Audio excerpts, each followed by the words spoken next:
जो डर दे रहा है वो भी वही है, जो डर रहा है वो भी वही है, जिस चीज की वजह से डर लग रहा है वो भी वही है, और जो डर का हरण करेगा वो भी वही है। नीट में एज लिमिट नहीं है तो कुछ लोग बहुत बार अटेम्प्ट देते हैं, तो आप क्या सोचते हैं कितना बार देना चाहिए? पॉइंट ये है कि अगर आपको कहीं पहुंचना है तो रास्ते बहुत सारे हैं, खुद को एक रास्ते तक लिमिटेड मत रखो, उससे अननेसेसरी प्रेशर क्रिएट होता है। फोटोसिंथेसिस में अगर मैं 10 वर्ड अगर मुझे पता हो और उनका सीक्वेंस पता हो तो मैं पूरा फोटोसिंथेसिस लिख सकता हूँ। प्लस कोई कॉम्प्लिकेटेड सिस्टम है जैसे क्लासिफिकेशन, उसमें माइंड मैप बना लिया, इससे ये हुआ, इससे ये हुआ, इससे ये ओरिजिनेट हुआ, इससे ये हुआ, एक माइंड मैप। और दूसरा कीवर्ड से पढ़ना। तीसरा ये प्रैक्टिस रिवर्स में पढ़ना, जो मेरी गलती है उसको छांट के पढ़ना। एक 80-20 रूल होता है, कितने लोग जानते हैं? आप इंडिविजुअल के लिए बोल रहा हूँ, 20% इनपुट से 80% आउटकम इंप्रूवमेंट होता है। 20% इनपुट से, अब वो 20% क्या है, वो कैसे छांटोगे? वो इससे छटेगा। आपको कौन सा, कुछ टॉपिक ऐसे हैं जो आसान हैं, सबको आते हैं, आपको भी आता है, वो उस 20% का पार्ट नहीं है। कुछ टॉपिक ऐसे हैं जो इंपॉर्टेंट हैं फिर भी आपके गलत होता है, वो उसका पार्ट बन जाए। कुछ टॉपिक ऐसे हैं जो इंपॉर्टेंट है लेकिन आपका हमेशा सही होता है। लोग कहते हैं इसको खूब पढ़ लो, आप कहते हो नहीं मैं वैसे ही सही हो रहा है, होते हैं ना कुछ, तो उनको नॉर्मली पढ़ लो, उनको उसमें मत लो। सर, आज जो स्टूडेंट्स के साथ आपने बात करी, जो सेशन लिया, हम देख सकते हैं स्टूडेंट्स में काफ़ी ज़्यादा एक्साइटेड नज़र आ रहे हैं। क्या कहना चाहेंगे, कैसा सेशन था और आपको कैसा लगा? देखिए, कामयाब कोटा अभियान के तहत हम बच्चों से जाके मिलते हैं, उनके छोटे छोटे डाउट्स होते हैं, कई बार उनको वो जानते हैं सारी चीज़ें, लेकिन थोड़ा सा बस उनको लगता है कि क्या ये सही है। तो मेरा आने का उद्देश्य भी यही है कि बच्चों के बीच रख के उनकी परेशानियों को जानें और जितना हम समझ सकते हैं उनको समझाने की कोशिश करें। और इन सेशंस का काफ़ी फ़ायदा भी हुआ है, फीडबैक भी जो मिलता है, मेल वगैरह आते हैं, तो अच्छा लगता है। और सभी कोटा में सभी कोचिंग्स इसमें अच्छा काम कर रहे हैं जो गाइडलाइन वगैरह के हिसाब से, तो उस वजह से ये सेशन रहा और काफ़ी फ्रूटफुल सेशन था।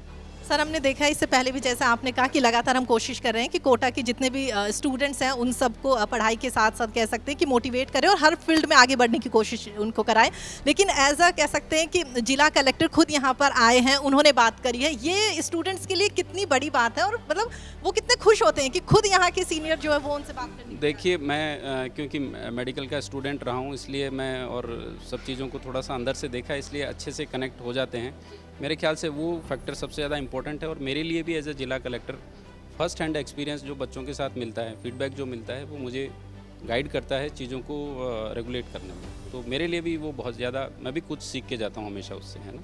आने वाले दिनों में स्टूडेंट्स के एग्ज़ाम है, क्या सजेस्ट करेंगे उन्हें? सजेस्ट मैंने जैसे बताया, आप अपना कर्म करो, प्लान भी हमेशा तैयार रखो। और कुछ लोग बच्चे होते हैं वो सक्सेस होते हैं, बड़ी संख्या में बच्चे फेल भी हो जाते हैं, पर निराश होने की ज़रूरत नहीं। अपनी गलतियों को पहचानो और उनको रेक्टिफाई करने का कोशिश करो ताकि हम भविष्य में सफलता मिल सके। आपको लगता है सर, यंग जनरेशन से हम मिलते हैं, इतने ज़्यादा एक्साइटेड स्टूडेंट से, तो कहीं ना कहीं हमें भी आपने कहा सीखने को मिलता है और लगता है कि वाकई उस जोन में हम दोबारा चले जाते हैं? बिल्कुल, वो जो 20 साल पहले का समय था, हम वापस उसमें चले जाते हैं और बच्चों से सीखने का मिलता है। आज की जनरेशन है, काफ़ी चीज़ें ज़्यादा जानती हैं और यहीं से सीखा, काफ़ी चीज़ें सीखी। Thank you so much. Sir, आप बताइए, एज ए स्टूडेंट पहली बार आज आपने क्लास अटेंड करी, तो क्या मोमेंट था, क्या एक्सपीरियंस था आपका? देखिए, मेरे 36 साल हो गए, मैंने पहली बार किसी कलेक्टर को बच्चों के साथ इतना इन्वॉल्व होते हुए देखा।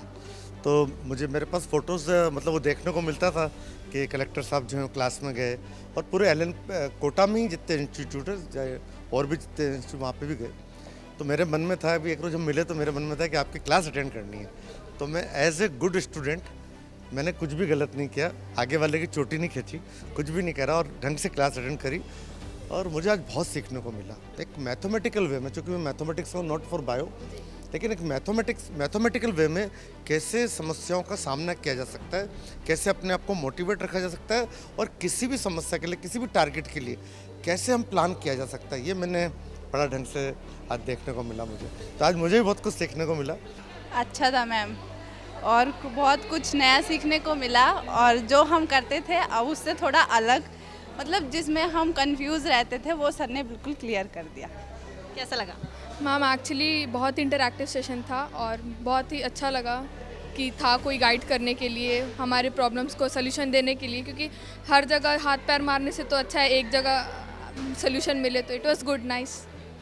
डॉक्टर रविंद्र गोस्वामी सर जो है वो खुद आप लोगों से बात करने के लिए आए, आपके बहुत सारे क्वेश्चंस थे जिनका उन्होंने जवाब दिया, तो कह सकते हैं कि कहीं ना कहीं ऐसे सेशंस जो है उनके होने से स्टूडेंट्स मोटिवेट होते हैं और उन्हें लगता है कि वाकई हम भी बेहतर कर सकते हैं। Yes ma'am, yes ma'am. क्या बात उनकी बेहतरीन लगी आज?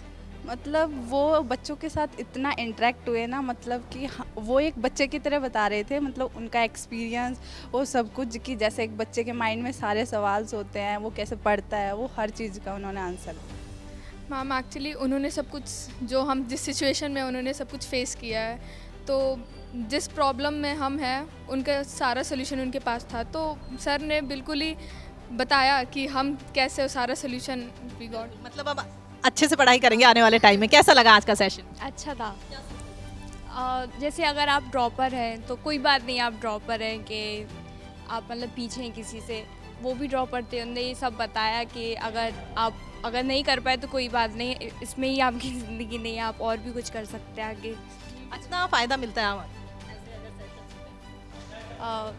अभी जब मतलब एकदम पीक टाइम है तो आप ओवर थिंकिंग करते हैं, तो सोचने को मिलता है। मतलब राहत मिली ना कि वाकई अब अच्छे से पढ़ाई करनी है, बिल्कुल डरना और घबराना नहीं। मैम एक्चुअली अभी तक तो पता चल गया कि नीट के बाद ज़िंदगी रुक नहीं जाती, बहुत सारे अपॉर्चुनिटीज़ हैं आगे, बस हमें गो थ्रू करना है कि हम हमारे लिए क्या बेटर है। यानी कि अब जो आपके क्लासमेट हैं या हॉस्टल में जो रहने वाले, उन सबको भी मोटिवेट करोगे, उन्हें भी कहोगे कि हाँ बिल्कुल। चलिए, थैंक यू।